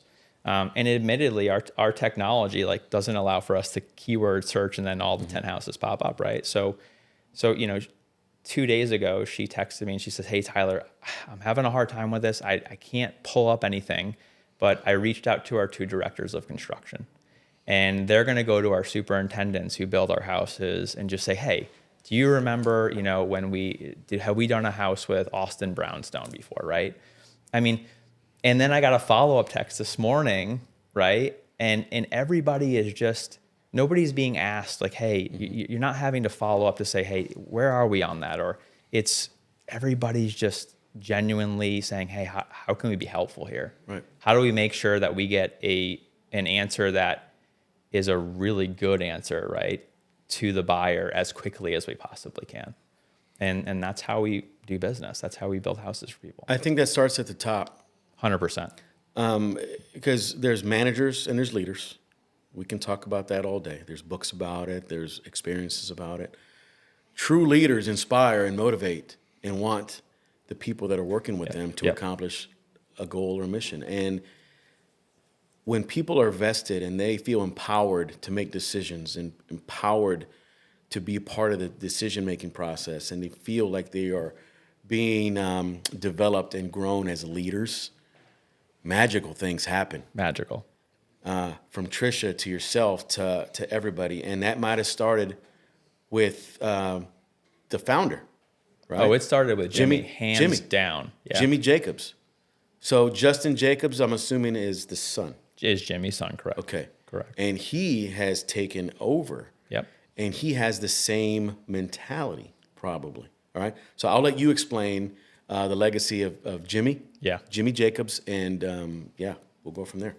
Yeah, I mean, Jimmy started this company as Jimmy Jacobs Homes 38 years ago in Georgetown, and and grew it, right, and identified New Braunfels. I want to say this is over 20 years ago easily as a sort of second hub of where we were going to become part of the community. And it's so understated because there's one thing about building quality homes and doing the job, like the primary focus of what you're here to do, right? Which is to build quality homes, build an experience and a process that is thoughtful and having that continual pursuit of excellence. But it's a whole nother thing where, I remember, and this started with Jimmy, when I joined Grand Endeavor, there was a house that we were building that was about a month away from completion, and I'm touring the community with Justin and Jimmy. He passed about a year and 3 or 4 months ago, and so for us, right, that was really hard to digest, and it's one of those things where you go, well, how do we honor Jimmy now, right? Because he built this company from nothing to now being the largest custom home builder in Central Texas. And hundreds of homes have been built for families. And so, I start working here and this house is about to be complete. And I come to find out that we're donating this house, and we're donating it to a family, a veteran family, who's lost a limb. And so, I called up Justin. I said, now you got to remember, I've got my sales and marketing hat on. And I go, how are we planning for this event? Is there anything that we're doing? Like what sort of coverage is, who's going to be there? I just wanted to get the basics right. And his response to me was, Tyler, that's not why we do these things. And I was blown away. And I didn't know what to say for about 5 seconds. And I just said, okay, that's pretty freaking cool. Right. And so, we were working with Helping a Hero, and it's the 8th or 9th house that we've donated through Helping a Hero. We're talking house, lot, landscaping, furniture. I think I remember that house. It was one of the first ones. It might not be one of the ones you're talking, but it was in a cul-de-sac. Yes, exactly. I remember. And I think it was at Vintage Oaks. Yep. It's in the preserve. The preserve. Yeah. So that's our 300 acres that we have. I remember that. And it was a big lot. And the person, because we were on a golf cart driving around the community, and he said, we donated this to a veteran. And I said, holy cow, how freaking cool is that? And it wasn't trying to market or trying to get notoriety. They did it because they cared. Yeah. And they truly believed in serving the community and building relationships. So relationships. And we just had Lisa Ronzello say building relationships, and she emphasized that with an exclamation point. That's my mom. That's not Is fair. it? Well, hi, Mom. Hey, Mom, thanks for watching. You got a gracious young man here. He is a leader. And so here's the cool thing, and I told Trish in the beginning, we've never really spoken before besides 3-4 minutes on the phone, right? But you and I are building a relationship here on camera for everybody to see. People watching the podcast are building a relationship with you virtually. They're understanding who you are, understanding Grand Endeavor Homes, but that's not the main purpose here. They're watching a young man grow confidence. Not that you didn't have confidence before, but this is your first time on a podcast, and you are talking to the masses about passion, love, relationships, service, customer service, community, impacts, all these different things. So that's the magic of not only podcasts, but the magic of Tyler Reiff and what you offer. And we led at the top that you are a father and a husband. And I think you do a phenomenal job of that, because when you speak about your family, I can see the twinkle in your eye. I can see the look. Yeah. Because when you really care about something, you're going to look a certain way. You're going to be like, man, that is everything to me. And I can tell by looking at you. And hopefully everybody can tell here. Just like looking at one of those houses there. It tells a story, and you tell a story, man. So how important is relationships, not only with your clients and in the community, but with your family? Oh, it's everything. Everything that I do personally is for my family. God, it's, I don't even know how to answer that question because They make you better. It's enveloping. I mean, one is, and I said this to somebody yesterday in a conversation, is one, I don't thank my wife enough, right? Because I can't possibly. I love my work so much that oftentimes, right, that bleeds into my family life a little bit, right? And so, my wife and what she does for our family to allow me to do what I do, at work and for our clients and stuff like that is just unbelievable. I mean, if I had never met my wife in Texas, what are we, 9 years ago, I think, and I never moved to Texas, I'd be a totally different person. I mean, when I met my wife, I was working and living in Boston and New York City, and I was working on Wall Street. And I wore a suit every day, and my life was very different. But something was missing. Heart and soul was missing. And a certain degree of values, right? Maybe purpose as well. Purpose, just something, you can feel it, And I always tell everybody, even when it's houses, I'm like, follow your intuition. Stand on a piece of land, and is there an energy to it? Can you feel an energy to it? Oftentimes we overthink things.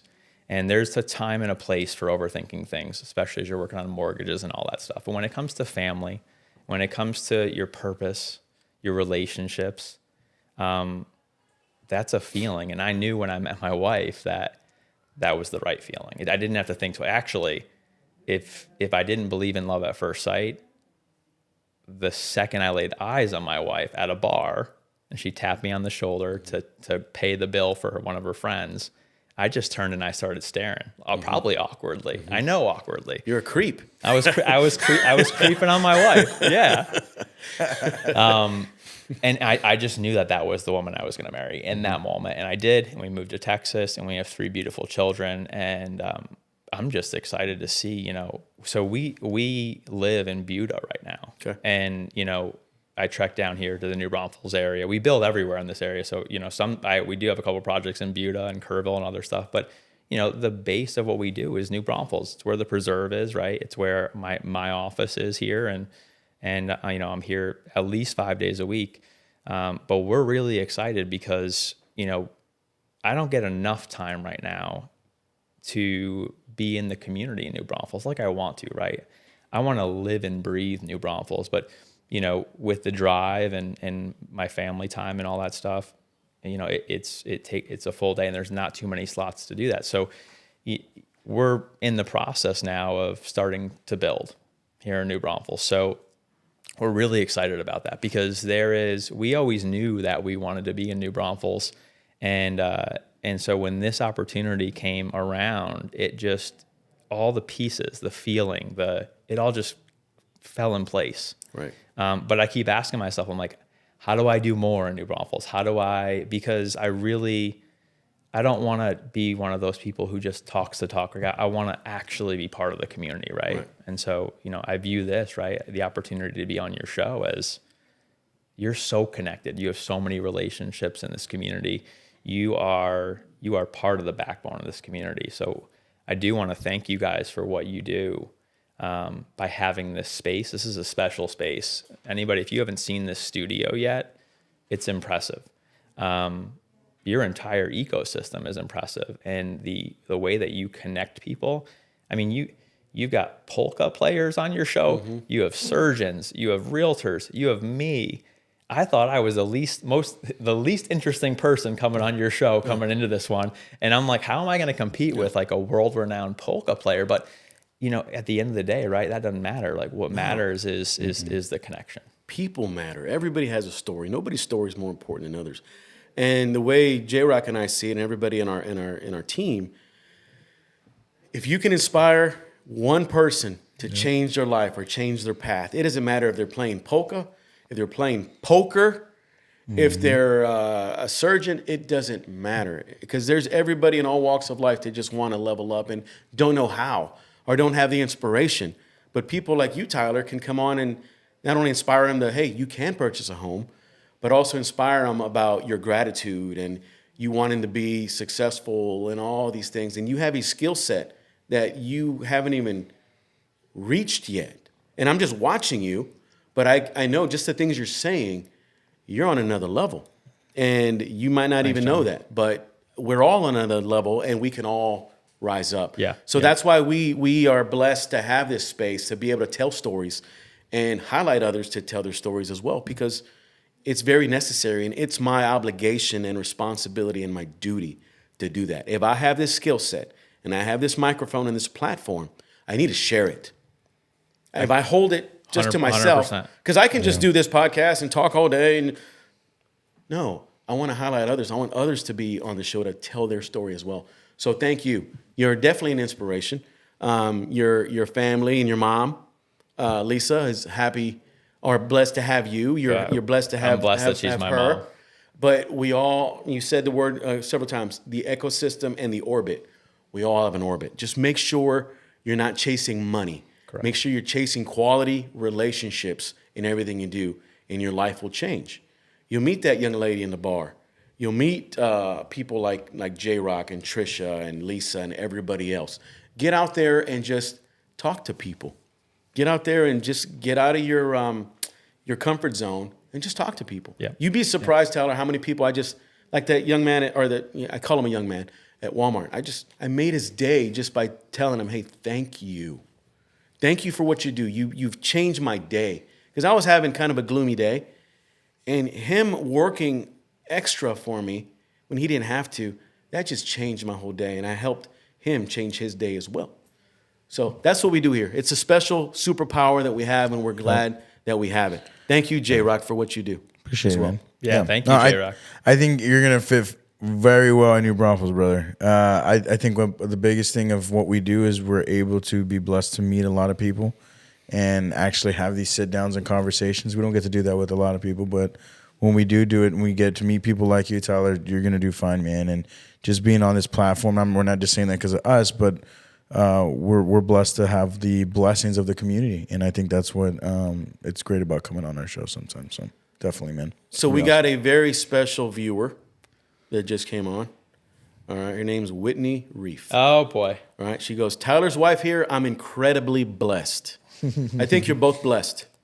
I don't have to bite my lip. Yeah. So, yeah. Thanks for watching, Whitney. Tell your friends, Thanks, not only about him, but about Grand Endeavor Homes and about the Social Plug Podcast, CollabSpace Studios. New Braunfels is the place to be. Yeah. Great place. J-Rex lived here all his life, and I don't think he's moving anywhere else. No, I don't think so. Maybe where have you been, Tyler? Like at least in New Braunfels, have you eaten somewhere? Is there anything that's kind of caught you eye already? Honestly, the heavy hitters, like, when we're doing lunch and stuff, Trisha has to remind me to eat lunch, which is a problem.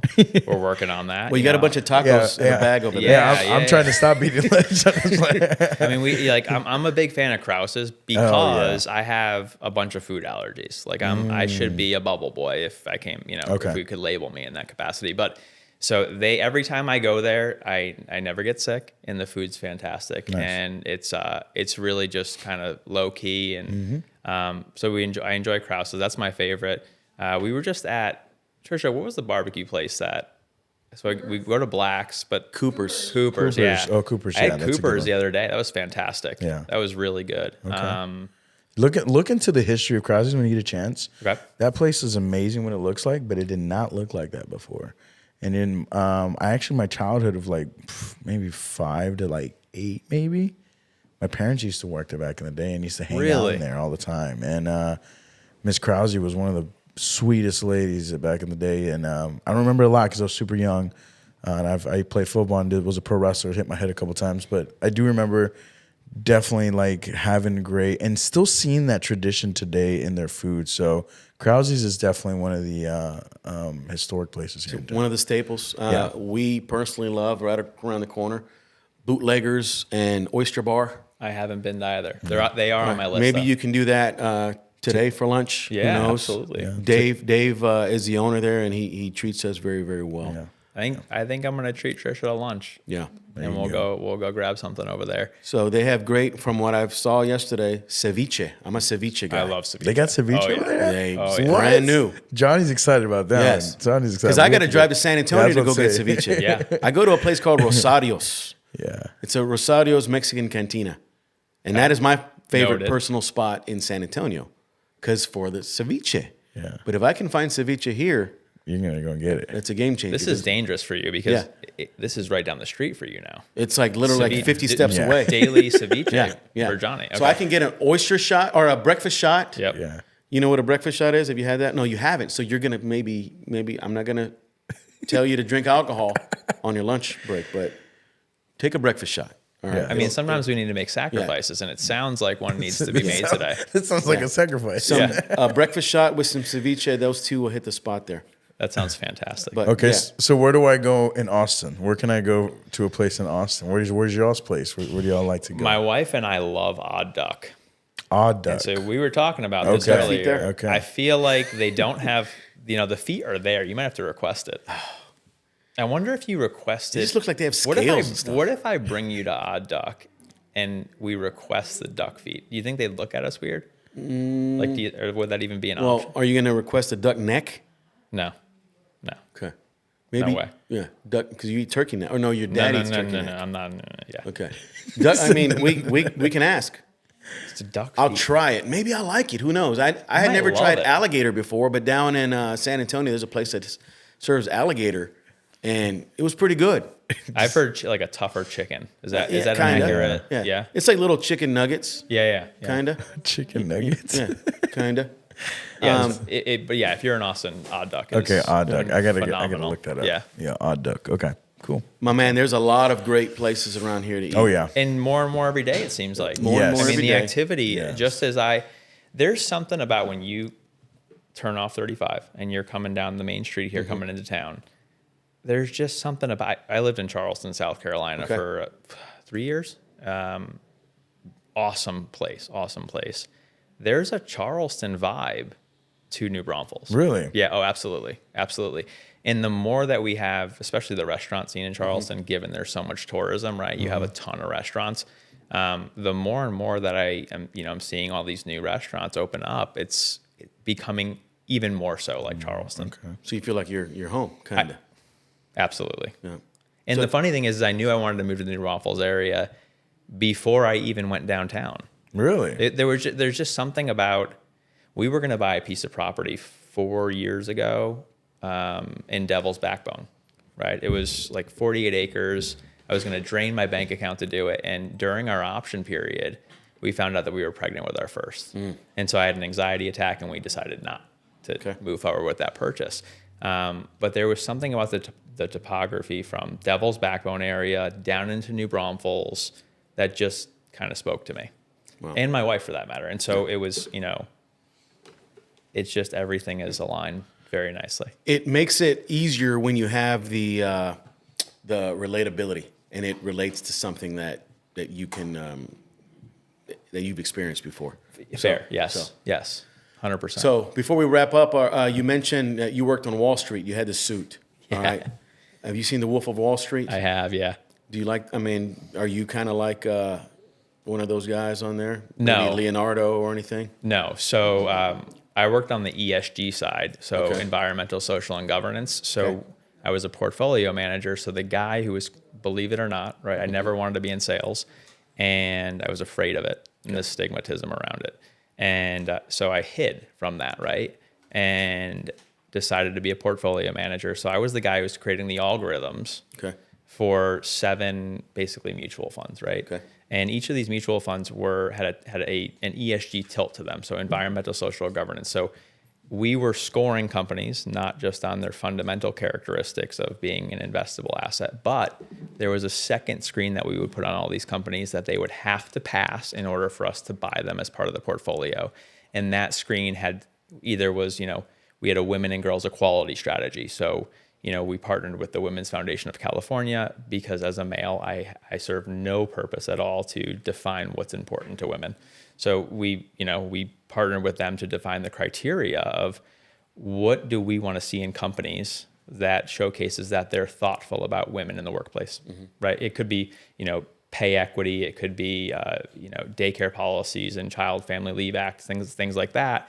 And we would score each company in the investable universe against the other. So I was kind of in like the investment light Okay. version of Wolf and of what you would see. You're on behind the Wolf of Wall Street. scenes type. Yeah, until they tapped me on the shoulder and they said, Tyler, you're doing pretty good in these client meetings. We want you to now be the face of, and that's when it kind of, I started traveling. I was on an airplane probably twice a week. And all of a sudden now I'm, in New York City on client pitches and things like that. And that's when I kind of realized, okay, I should probably be a little bit more client facing, because naturally, that was more of a fit for just my personality and who I am. Very nice, man. I mean, not just anybody can work at Wall Street and do that stuff. So, you like movies? I love movies. Yeah. Who plays you in a movie? Ooh. About your life? And I have a couple people in mind just by staring at you here for the last hour and a half. All right, I'm gonna have to Google these guys because we usually have to do this. All right, but I'll let you. Can you go first on this one? You're a mix of two people. One is an actor. One is not an actor. I'm so curious. All right. Yeah, I know. Me too. Right now. Danny DeVito. No, I'm kidding. No. That's it. I'm out of here. I'm kidding. I thought he was talking about me. No. So you're saying I'm funny, No. which is nobody. I'd say you're a mix of Scott Baio. Okay. Scott Baio. All Fair. right. So I'll let J Rock pull up Scott Baio, and it's Baio. Oh, okay. Here's Scott Baio. Okay. Like a young Scott Baio? Yeah, like a young Scott Baio. Like with the hair? No, this one, right? Yeah. Just as helping me I figure should have out- wore a hat today. And if Scott Baio had a baby with Hold on, let me see. Jimmy Garoppolo, you know who that is? Yeah. Okay. He's not an actor. What's the other one? He's a Jimmy Garoppolo. NFL Jimmy Garoppolo. quarterback. which Quarterback. Used to be the backup quarterback for the Patriots. Now he's with the Rams. And he's still in? Still in. Backup? He's a backup. Cool Wop. Oh, here he is. I've been told numerous times that I look like Jimmy Garoppolo. You do that look like So that Jimmy. makes sense. That's a You got a thank brother for the- named Jimmy? Thanks for the compliment, guys. Mm. All right, let me show. Oh, no, this is not this one. This is not gonna work. Scott Baio, Totally though. random, but I've told him before he looks like Superman. Dean Cain or which Superman? Oh, because he's got a widow's peak. You Yeah. guys got to stop being so nice to me. All right, I'm pulling him up right now. Sorry, take me a little bit. So maybe you put him side by side. I don't know how he's going to do it, but can't do side by side. he's a magician. That's a tough question. What about if you were an actor? Who would Man, it be? I don't know. Nobody's ever asked me that shit. I always make fun of Okay, myself. so here's Jimmy. There's Jimmy Here's Garoppolo. Jimmy. You Okay, see how here's I Jimmy. diverted that question? Yeah, I did. you go. I didn't forget about you, though. I just gave you 30 more seconds to think about it. All right, let me switch. Let me. There you go. There he goes. He looks at. Look at your camera real quick over here. There we go. Yeah. Yep. Looks exactly like Oh, him. my God. A little bit. Okay, And then Scott Baio a little here's, bit. Here's a but young that's Scott that's Baio. really young Well, Scott Baio. that's a young like Scott Baio. Scott Baio like in his 20s or 30s. That's like Scott Baio as a 15-year-old kid in high school. That's pretty cool. That's a 70s version. Yeah, of Scott 70s. Baio. Yeah, if I was. That was way before Charles in Charge. Interesting. And he said Superman. Yeah.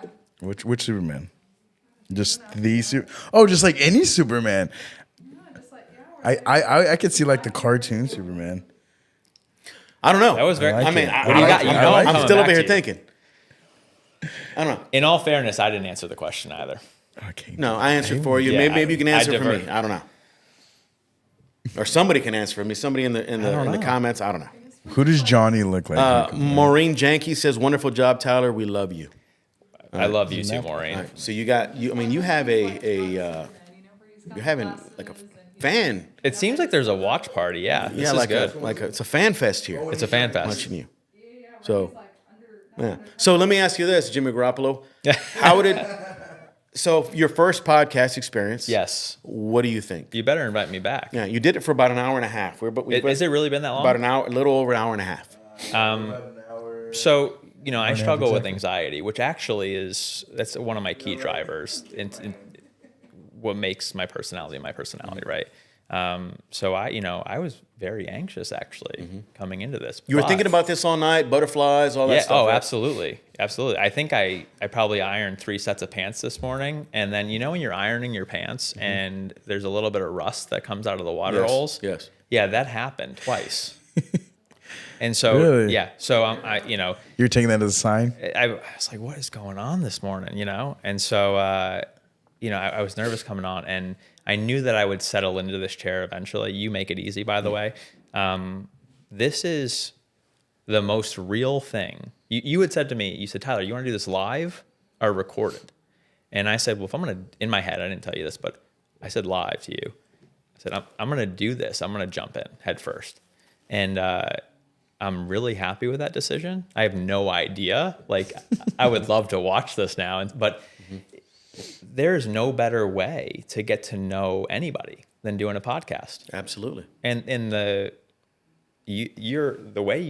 your skill, J-Rock, and what you can do on that screen and everything, that's... Appreciate it, man. Do you see Thank him you so walking much. around the set? He adjusted your microphone, and some of these cameras are getting hot, but he's in there doing his thing. So during these podcasts, J-Rock, he's in there. He's not only switching the cameras around, but he's listening for the mic. He turned this TV back on earlier behind me. Now he's up. He's switching. I don't know what he's doing with the cameras. I don't know either. But this takes a skill set that not just anybody can do. And he's learned a lot of this. He's researched. He's learned it. He's asked questions. We have a mentor of ours. Big shout out to Chris Zontz. He's the owner of Wizard Broadcasting. He's one of our mentors, and he's one of our he's a teammate of ours. And he talks about the programs that we use, the software, all that. So we don't do this alone. I just get to sit here and talk to people. I don't do anything. I don't know if you're giving yourself enough credit, but I think all of you guys together, we all have a skill set. Just like powerful. yourself and Trisha and Justin and everybody else. Yep. We work in unison together to accomplish a goal and a mission. And you guys do a phenomenal job. And I like to think that we do pretty good as well. So I'm going to give you high grade for your first podcast. Yeah. Yeah. You spoke well. You spoke very eloquently, intelligently. You are you can go back and forth with the jokes and the comedy, and you got the smile, Garoppolo. You got the Garoppolo smile, and I'm not just saying this because you're a guest, Tyler. You got it going on, and I think today when you leave here, you're gonna have a new sense of confidence and say, "Man, I just did that." And more people should be doing this. Yeah, more. If you're even contemplating doing something like this, do it. And it's you and I probably talked. I think you alluded to this a little bit for, I don't know, 5 minutes, right? Like before, it's not like we scripted anything out or talked about content or you're just that good. That's all we needed was 5 minutes. Yeah, I just needed to kind of. And a lot of it was like, hey, where's the bathroom? Right. Like, yeah. Or like, do you want a taco? Yeah. So just imagine. I mean, one of the cool things we do is we coach and mentor people that come on. Yeah. See, I mean, he's a funny guy. Yeah. So I can see you hosting your own podcast here in CollabSpace Studios one day as well. Maybe one day. I'll even go one of these. Would you invite me back in a capacity of co-host? I don't want to be co-host. If I give you one less than the co, I might even have you host a show one day. No, we're not there. I mean, one day after you get enough reps. Let's go. Just like in sports, you like sports. Let's go. The more weights you lift, the more reps you do, the more confident you get, right? The more in shape you get. Yeah, absolutely. Yeah, I'll show you in 75 days. Yeah. But to your point about before I made my bad jokes is if you're even like, if you're nervous to do something like this, you own a business in the New Braunfels area, wherever, come on the show because I'm stoked that I did it. Yeah. I'm glad you did it. And you guys make it easy. It's a comfortable spot to be in having this conversation. Did you have reservations though? You're like, oh man, had you thought about like, I can't make it? Well, think of an excuse not to come out because it's happened before. So yeah, like 6 times this morning. Actually, like I was like, God, I was like nervous about this. But Trisha, right? So talk about like iron sharpens iron. I was in this like leadership program, my first job I had for Cigna Healthcare. You sign up for 6 years, they teach you how to be a leader, right? And so our directors, the first sort of like professional lesson that stuck with me was iron sharpens iron. And so Trisha she loves marketing, right? And she's by my side at work all the time. And she's part of what I hope, is the magic recipe, right? For like what makes us, do the things we do. And she says, Tyler, you got to do this podcast. And I'm like, and so she keeps saying, you got to do this podcast. And it's like 2 months. And I'm like, let's do it. Let's do it. Because, and so she pushed me out of my natural comfort zone. And I think that, it would benefit a lot of people to do that same thing and just kind of take a leap. Good on you, Trisha. Yeah, hop on at me. Yeah. See, you just boosted this guy, his confidence and his network, his orbit, all that stuff, just by coming on and discussing who you are, what you do, and telling a story a little bit. And we can even have way more podcasts about who you are and what you do and your interests, and we'll talk shit on the Patriots and all that about Deflategate, and it's not even necessary these days. The Tuck rule, and It's not even necessary. it's that bad. They do it to themselves like the Cowboys. Was the success due to Tom Brady or Bill Belichick? I mean, we can go on and on about all these things. But you know what? Is it Tom Brady or Bill Belichick, or is it just the collective? Right. It's the collective. Right. The culture. Maybe a little more Brady than Belichick. Brady. What do you think? I like to think it's more Brady. Sorry. Sorry, Belichick. Did you watch the roast of Tom Brady? Yeah. Oh yeah. Yeah. That was pretty raunchy. And some of those guys, though, had never done a roast, had never spoken in front of millions of people. It gives me anxiety watching them do that. Like Randy Moss and Right? who Seriously, I'm like, Oh, geez. Ben Affleck. That guy was the worst. Yeah, he was the worst. Like, how did you even bring Ben Affleck? How do you even have a connection with Was he him? drunk? Yeah. I mean, because he probably overdrank to calm the nerves, and it didn't work so well. but somebody like Ben Affleck, he's been on camera That's a really good point you make. like millions of times, and he looked nervous as hell. So he had just gotten there, by the way, as well. Is it different talking in front of a camera than it is a whole stadium? Maybe. I mean, those are different elements. Yeah, that's a good point. Yeah, that is. I mean, I've never been in front of a stadium, but I've been in front of like 500 people wrestling. Like, it's totally different. But we're kind of, in front of a stadium because you can put this video in front of bigger than a stadium. Still different, but yes, yeah. Because we have people watching us from overseas, and we have people in Japan and Germany. When I had Alex Meister on a couple of weeks ago, we had people watching from Germany. Bavaria. That's right. That would make a lot of Germany. sense. And so that was pretty cool. And Alex Is Meister he from Germany? He's from. Ooh, that's a good one. Oh, we might need to look back. Yeah, sorry. Yeah, No, you're good. or is he living stateside? I'm just trying to Well, think. he lives here. He's in here Braunfels now, yeah. Okay, but that's he was what I in thought. Florida. But he had told me, and we had never really had a conversation before. Maybe 15 minutes before we got on live, and we built and established a rapport between us and a relationship on camera.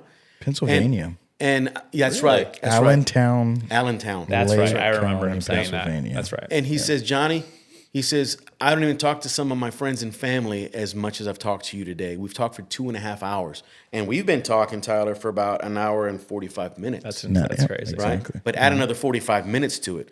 And he's just telling a story. And I haven't really even posted all of the reels that I can post on that. So there's another 30, 40 elements of Alex Meixner that we can highlight. Mm-hmm. I mean, you're just peeling the onion back.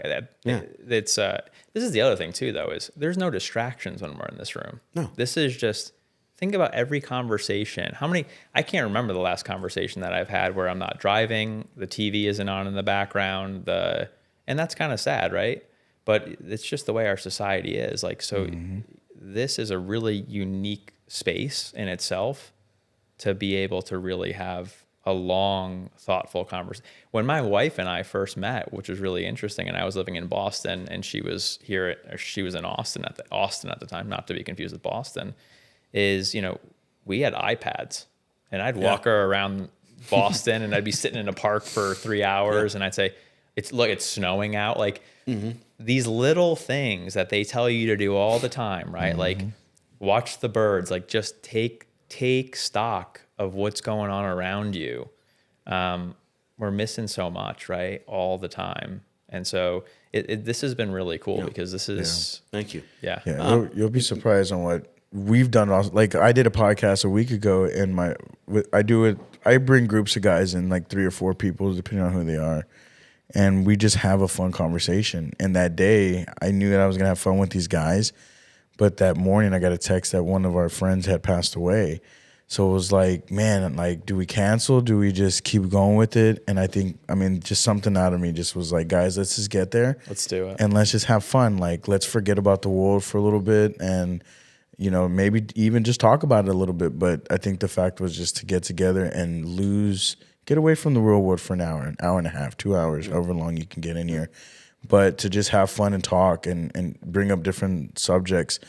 You'll be so relieved when you're done. You're like, oh man, it was good to get away for a little bit, So I think that's what's the beauty about podcasting. If I'm tragedy glad you was guys to said ever that. strike on me, I'd expect you to Oh, yeah, continue the absolutely. podcast and roast me. Say that bastard, he did this, just like Tom Brady.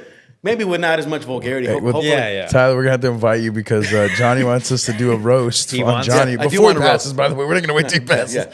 But yeah, he wants to get roasted, so we need to roast him. Yeah, and bring that's- your best. Bring your Have you been roasted? No, Ever? I need to. That'd be Only fun. by me on He's the- practically begging for the roast. Yeah, I mean, he is, like, I'm telling we you, have no he is. choice now. Yeah, that would be so fun. If I was invited to roast, that would be an honor at this point. Yeah. We gotta make this happen, Johnny. We gotta get this We roast need going. 10 roasters and an MC. And our MC would be DJ Jesse E. Yeah, definitely. Yeah. You scare me though because you have your rebuttal, and so Oh, yeah. What do you mean by that? I don't know what you mean. I mean, by that. like At the he's end when gonna you- have a chance 'cause I to, go to roast roast y'all. back, and oh shit, man. I think I might have to leave early before he And starts. I have the final say. Yeah, And you I do, said, right? I said, you know what? I said you look like Jimmy Garoppolo, but you know what? It's gonna turn back to turn DeVito around. real quick. Yeah, I don't know. Maybe we just stick to me joining a podcast again, and I'll watch the roast. Yeah, there you go. But if asked, I'll have to say yes. I will say that. That would be funny. Your biggest fan, Whitney, said, Yeah. I'm biased, but I say he looks like George Clooney. Wow. Wow. Okay, I can see Wow. George Clooney as well. I really Whitney. could. I didn't want to say George Clooney because a guy shouldn't tell another guy he looks like George Clooney. You told him he looked like. I know. Is but- that the but- Jimmy? I would say George Clooney. Like that's almost like saying I know. the same No, thing. but he's an athlete. Jimmy Garoppolo he's in the NFL. But George Clooney was the world's sexiest man and all this kind of stuff. And This is too much, guys. This is too. you know what? Now you're bringing it so no, far. no, that I'm not- Turning yeah. red over there. Yeah. people are going to be See? calling me after this, Yeah, and see. it's going to be a thing now. I can't say, Tyler, you look like George Clooney. You look like the guy from The Office that just won the world's sexiest man. If you could just The stick guy from The Office. Yeah, he DeVito, that'd he be did. The Jim. Jim Halpert. Jim won the sexiest But guy? John Krasinski. Is that what you said? Yes. I didn't know that. Look, John you- Krasinski. I don't look like John Krasinski. No, but No, you do but not that's look just like like John. saying you look like Oh, John yeah, Krasinski. yeah. 'Cause- yeah. So What do you think? Does that guy look hot? You think he's hot? Like, come on. I don't. Trisha just said John Krasinski, Jim Halpert from The Office is not hot. I don't think. I mean, no. I mean, I'm not. Trisha, you know. flip your phone around. I want to see who this. He's got. I mean, no offense, but he looks like. He kind of looks like the young, Yeah. like a old Doug Funny. Like, I mean, I don't know. I mean, he's great. He's He's a great guy. I love his. Yeah. I love The Office. He has a really good show called on Prime as well. It's Jack something. He's like Yeah, the yes, Splinter Cell. really It's like good. yeah, that one's a really good one. That too. one annoys me because I watch it in a day. Reacher, Jack. Jack Reacher. Jack Pretty Reed. sure. Was it? Wait, is that I it? thought it was the name of the show, but that's like a blonde white guy. Whitney, what's the show? I know Whitney knows for sure. Jack. I thought it was. It's is it so Re- good. Yeah, you're right. Jack Reacher. Jack Reacher. Is it Jack Reacher? I think it's a Tom Clancy No, not Jack. I'm sorry. converted book. It is Tom Clancy. But yeah, we watched that in like a heartbeat. Jack and then- Ryan. Jack That's what it is. Ryan. Jack that's Ryan. It, that's it. Yeah, that's a really good one. Yeah. Yeah. I think That they're is about a to go really into their last season. You see how fun these things are? We can talk about what you do, but then what else Yeah. do you do? What else do you watch? What do you binge watching? We can sit here literally, I've been having a hard Tyler, time for like 4 to 5 hours. What's the longest one you've done? with Alex Mikeson? Alex about Mikeson. 2.5 hours. Yeah. Are we top 5? Yours is top 5. All right. Yes. Yeah, because you've already passed the hour and Yeah, That's 35 but it's cool. minute But mark. this is just genuine, authentic conversation. This We're is just- fun. We're just talking. Yeah. Yeah. 3 dudes and a gal And a gal. just talking about life. I love Right. it. So yeah, we'd love to have you back on at some point. Maybe after the I would love holidays, that. and I would love we'll that. I mean, We'll have a lot to talk about. we'll for welcome holidays. you to our team or in any capacity. Yeah. Yeah. I think there's, Yeah. our orbits are now Yeah. one. Yeah. Big shout out to what you do, your entire staff, Thank you. Justin, Thank you. and thank you, Jimmy, for paving the way. Absolutely. Your legacy is there, and I'm sure everybody feels your presence every single day. So, Thank everybody from Grand Endeavor Homes, Trisha, Tyler Reiff, and everybody involved. So where else can we find you? Social media, website? Yeah, at oh, this is funny. TX Ty the Home Guy. That's my Instagram handle, and that's it. So grandendeavorhomes.com on Instagram, or Grand Endeavor Homes on Instagram. We post a ton of stuff. Maddie Smith and our team, every house that we finish, we have professionally photographed and put on Instagram. And it's really important for us to show people what we're doing and to give them ideas. And you just never know. It might be exactly what somebody was looking for. And even if it isn't, it inspires creativity. And we're trying to put as much stuff out there as possible. So check us out there. Come see us at the Preserve at Elm Creek. It's 10 minutes outside. I mean, it's in New Braunfels, but 10 minutes from HEB. You'll know exactly where that is if you know where HEB is. We're always here. You just call me, text me. I mean, I'm more than happy to have a conversation just like we're having right now. Good deal. Genuine. J-Rock, do you have anything else before we depart ways? I'm sorry. No, I don't know. No, I was trying to pull up the website, but I think I just screwed that up. I apologize. Okay. But yeah, no, we'll definitely get it. If we need to pull it up, let's pull it up. Yeah, I do want to pull it up. I apologize.